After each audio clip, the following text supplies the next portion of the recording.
जब तक पितरों की कृपा आपके ऊपर नहीं होगी तब तक ईश्वर की कृपा भी आपको देखने में नहीं मिलेगी। तो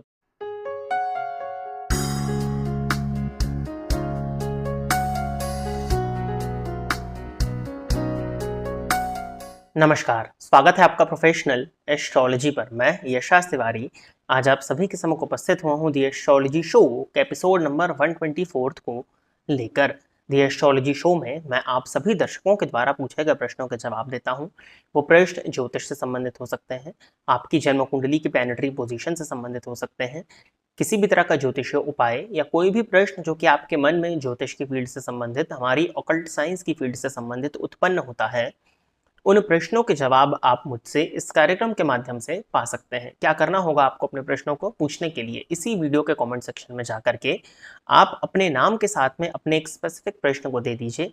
फिर जैसे ही दी एस्ट्रोलॉजी शो के अन्य एपिसोड्स आते हैं, उन एपिसोड्स में मैं आप सभी दर्शकों के द्वारा पूछे गए प्रश्नों के जवाब को लेकर के उपस्थित हो जाऊंगा। यदि आप इस कार्यक्रम को देखते हैं और इस कार्यक्रम के माध्यम से आपका कुछ भी लाभ होता है तो आप इस वीडियो को लाइक करें, साथ ही साथ इस चैनल को सब्सक्राइब करें ताकि इन फ्यूचर जो भी कंटेंट मेरे द्वारा इस चैनल पर अपलोड किया जाता है उसका नोटिफिकेशन आपको मिलता रहे। यदि इस कार्यक्रम के माध्यम से आपका कुछ भी लाभ होता है तो आप इस वीडियो को ज़्यादा से ज़्यादा लोगों के साथ में शेयर करें ताकि और भी लोगों का लाभ हो और उसका माध्यम आप सभी दर्शक बने। यदि आप जानना चाहते हैं कि आपका ये मंथ कैसा जाने वाला है, आपका ये वर्ष कैसा जाने वाला है, साथ ही साथ विभिन्न ग्रहों का राशि परिवर्तन प्रभाव आपके लग्न एवं आपके राशि के आधार पर क्या फल को लेकर के आ रहा है, तो हमारे इस वीडियो के डिस्क्रिप्शन बॉक्स में आपको शुरुआत में ही 2 प्लेलिस्ट का लिंक देखने में मिलेगा। उन दोनों ही प्लेलिस्ट के लिंक पर क्लिक करते ही आप अपने लग्न एवं अपने राशि के अनुसार इन सभी जानकारियों को प्राप्त कर सकते हैं। साथ ही साथ क्या उपाय आपको करना चाहिए, जिन उपायों को करके आप अपने जीवन को और बेहतरीन बना सकें, इस विषय में भी चर्चा उन वीडियोस के अंत में की जा चुकी है। तो अवश्य ही इस कार्यक्रम को देखने के बाद में उन वीडियोस को चेक कर लीजिएगा। अब हम बिना विलंब किए अपने आज के इस कार्यक्रम की शुरुआत करते हैं और आज के इस कार्यक्रम का जो पहला प्रश्न है ये देवी प्रसाद जी का। इन्होंने लिखा है कि नमस्कार आचार्य जी, वृश्चिक लग्न की कुंडली में सूर्यदेव द्वादश भाव तुला राशि में गुरु मंगल और बुध ग्रह के साथ में बैठे हैं जो कि 12 अंश स्वामी नक्षत्र में हैं। नवांश कुंडली में तीसरे भाव मकर राशि में, 10 अंश कुंडली के तीसरे भाव कुंभ राशि में हैं। सूर्यदेव को बल देने के लिए गवर्नमेंट जॉब के लिए अनामिका उंगली में तांबे की रिंग धारण कर सकते हैं। प्रतिदिन सूर्यदेव को जल देते हैं। रविवार के दिन लाल चंदन से रंगे हुए कपड़े भी पहनते हैं। जी बिल्कुल किया जा सकता है।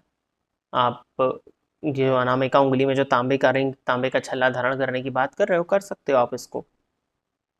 थोड़ा सा प्रश्न आपका ठीक से समझ में नहीं आ रहा है। जो प्लैनेटरी पोजीशन आपने बताई है, कहीं पर मंशा लिखा है तो कहीं पर स्वामी नक्षत्र लिखा है, तो ये प्रॉपरली आपने क्वेश्चन किया नहीं है। थोड़ा सा हिंदी में लिखने में गड़बड़ी हो गई है।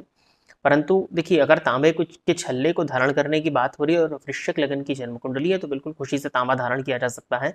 इस लगन में तांबा धारण करने से कोई नुकसान नहीं होना चाहिए।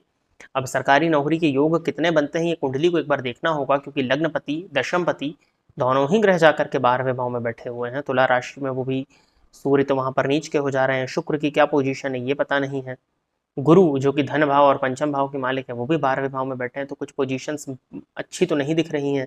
इसके लिए एक बार जन्म कुंडली को देखना पड़ेगा। जब तक जन्म कुंडली का पूर्ण अध्ययन नहीं किया जाता तब तक इस विषय में प्रिडिक्शंस देना, 4-6 लाइन के प्रश्न को पढ़ के गवर्नमेंट जॉब हो ही जाएगी, ये गलत होगा। हाँ, सूर्य को यदि आप बल देना चाहते हैं तो तांबे की रिंग को आप धारण अवश्य ही कर सकते हैं। इसको धारण करने से कोई नुकसान नहीं दिखता है। और अगला प्रश्न जो है यह है खंती ओडिया ब्लॉग, इस नाम से आईडी है या हो सकता है कि जो भी नाम हो, आप लोग नाम के साथ अपना प्रश्न दिया करें। इन्होंने लिखा है कि अगर शुक्र पीड़ित या फिर खराब हो तो क्या शुक्र की महादशा में सुख सुविधाएं मिलेंगी क्या? देखिए, पीड़ित या फिर खराब ये दोनों चीजें एक ही होती हैं। पीड़ित या कमजोर ये दो अलग अलग टर्म्स हैं। यदि शुक्र आपकी जन्म कुंडली में पीड़ित है परंतु वो मजबूत स्थिति में है तो नो डाउट शुक्र की महादशा में शुक्र के पीड़ित होने के बावजूद आपको सभी तरह की सुख सुविधाएं मिलेंगी। यदि शुक्र पीड़ित होकर के बलवान हुए हैं और शुक्र की महादशा आती है तो सुख सुविधाएं तो मिलेंगी। जातक के जीवन काल में भोग की स्थितियां भी बढ़ेंगी। वो इस तरह का भोग करेगा या इस मात्रा में भोग करेगा कि वो भोग की अधिकता होगी और उस जातकों को रोग प्रदान कर देगी। ये एक चीज बनती है। यदि शुक्र पीड़ित ना हो और बलवान हो तो शुक्र की महादशा में सभी तरह की सुख सुविधाएं आसानी से प्राप्त हो जाती हैं और जातक लिमिट में भोग करता है ताकि भोग भी होता रहे और उसको रोग भी ना हो। परंतु यदि पीड़ित शुक्र है और वो बलवान है तो कहीं ना कहीं जातक ऐसा भोग करता है जिस वजह से उसको रोग हो जाए। और यदि शुक्र पीड़ित होने के साथ साथ कमजोर है और यदि शुक्र की महादशा आ जाती है तो शुक्र जन्य रोग, शुक्र से संबंधित परेशानियां जातक को देखने में मिल जाती हैं। तो निर्भर करता है कि शुक्र की पोजीशन कैसी है। साथ ही साथ चतुर्थ भाव से सुख का विचार किया जाता है, तो चतुर्थ भाव की स्थिति को भी देखना होगा। और शुक्र की जो बल की स्थिति है कि शुक्र कितने बली हो रहे हैं, इस स्थिति पर भी विचार करना अत्यंत आवश्यक है।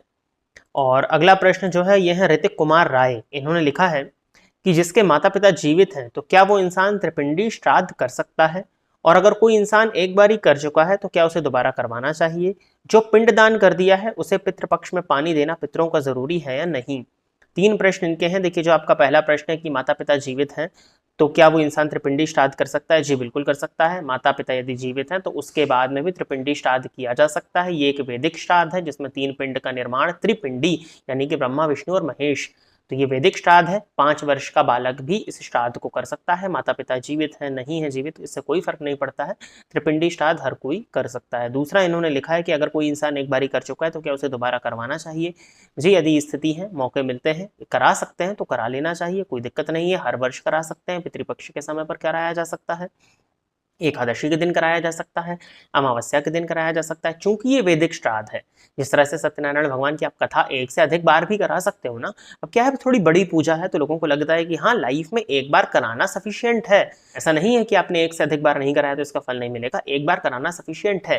लेकिन यदि आप एक से अधिक बार करा लेते हैं तो ये और ज्यादा अच्छा होगा, ये और ज्यादा बेहतर होगा, तो एक से अधिक बार भी कराया जा सकता है। और जो तीसरा प्रश्न आपका है वो थोड़ा गंभीर है कि जो पिंड दान कर दिया है उसे पितृपक्ष में पानी देना पितरों को जरूरी है नहीं। जी बिल्कुल जरूरी है। जब तक पितरों की कृपा आपके ऊपर नहीं होगी तब तक ईश्वर की कृपा भी आपको देखने में नहीं मिलेगी। यदि आपने पिंडदान कर दिया है उसके बाद भी पितृपक्ष में पितरों को जल देना अत्यंत आवश्यक है, परंतु घर का जो सबसे बुजुर्ग सदस्य है, जैसे यदि आपके दादाजी जीवित हैं तो वो दें, यदि आपके दादाजी नहीं है तो आपके पिताजी दें, और अगर आपके पिताजी नहीं है तब फिर आप इसको दे सकते हैं। तो घर का जो सबसे बुजुर्ग सदस्य है, जो उस जनरेशन का सबसे बड़ा व्यक्ति है उम्र में, या जो घर का मुखिया है, उसको पितरों को जल देना चाहिए। बाकी पिंडदान कर दिया तो इसका ये मतलब थोड़ी होता है कि उनसे नाता टूट गया है पूरी तरह से। पिंडदान कर भी दिया है तो उसके बाद भी पितृपक्ष में पितरों को जल देना अत्यंत आवश्यक है। पानी देना नहीं कहते हैं, जल देना कहते हैं। और अगला प्रश्न जो है ये ममता देवी जी का, इन्होंने लिखा है कि राहु 10th हाउस में हो और जिस राशि में राहु हो उस राशि का राशिपति वर्गोत्तम हो और खुद भी राहु 10th हाउस में वर्गोत्तम हो तो ऐसा राहु अपनी दशा में कैसा परिणाम देगा। जी अत्यंत श्रेष्ठ देगा। दशम भाव के राहु के लिए तो एक उक्ति है ना, राहु जिसके दस में दुनिया उसके वश में, तो कहीं ना कहीं तो बहुत प्रसिद्ध उक्ति है। अब दशम भाव के राहु हैं और ऊपर से वो वर्गोत्तमी भी हैं तो ये अत्यंत श्रेष्ठ प्रभाव जातकों को प्रदान करेंगे। अब जब राहु की महादशा होगी तो बुद्धिया विहीन मति विभ्रम सर्वशून्यम वाली स्थिति तो बनेगी, बुद्धि भ्रमित होगी, थोड़ा सा कंफ्यूजन रहेगा, मानसिक अशांति तो भी रहेगी क्योंकि वो राहु का ट्रेट है। परंतु जातक के जीवन काल में उसको बुलंदियां भी मिलेंगी, उसको ऐसे ऐसे मौके मिलेंगे कि जातक को बुलंदी मिल सके। कहीं ना कहीं राजनीति में यदि वो अपना करियर बनाना चाहता है, राजनीति में जुड़ना चाहता है, राजनीतिज्ञों से जुड़ करके काम करना चाहता है, उच्च अधिकारियों के साथ में जुड़ना उठना बैठना करना चाहता है, किसी पद की प्राप्ति करना चाहता है तो वो इस समय पर उसको हो सकती है। और राहु छाया ग्रह है, उसके राशिपति भी यदि बलवान होकर के वर्गोत्तम हुए तो कहीं ना कहीं राहु को और बल मिलेगा। तो जो मैंने पॉजिटिव ट्रेड्स बताए हैं वो और बढ़ चढ़ करके मिलेंगे। परंतु मानसिक अशांति, अज्ञात भय, अनजाना डर राहु की महादशा में होता है तो ये तो उस जातक को स्वीकार करना ही पड़ेगा। इसके लिए गणेश जी की आराधना सामान्यतः बताई जाती है। तो प्रिय दर्शकों, इतने ही प्रश्नों को दी एस्ट्रोलॉजी शो के एपिसोड नंबर 124 के लिए सिलेक्ट किया गया था और इतने ही प्रश्नों के जवाब को लेकर के आज मैं आप सभी के सम्मुख उपस्थित हुआ था। आशा करता हूँ कि जितने भी लोगों के प्रश्नों के जवाब मैंने इस कार्यक्रम के माध्यम से दिए वो सभी लोग संतुष्ट होंगे। यदि आप इस कार्यक्रम को देखते हैं और इस कार्यक्रम के माध्यम से आपका कुछ भी लाभ होता है तो आप इस वीडियो को लाइक करें, साथ ही साथ इस चैनल को सब्सक्राइब करें ताकि इन फ्यूचर जो भी कंटेंट मेरे द्वारा इस चैनल पर अपलोड किया जाता है उसका नोटिफिकेशन आपको मिलता रहे। यदि इस कार्यक्रम के माध्यम से आपका कुछ भी लाभ होता है तो आप इस वीडियो को ज़्यादा से ज़्यादा लोगों के साथ में शेयर करें ताकि और भी लोगों का लाभ हो और उसका माध्यम आप सभी दर्शक बने। यदि आप भी अपने प्रश्न को इस कार्यक्रम में सम्मिलित कराना चाहते हैं तो अपने नाम के साथ में अपने स्पेसिफिक प्रश्न को इसी वीडियो के कॉमेंट सेक्शन में दे दीजिए। आज के इस कार्यक्रम में बस इतना ही रखते हैं। नमस्कार।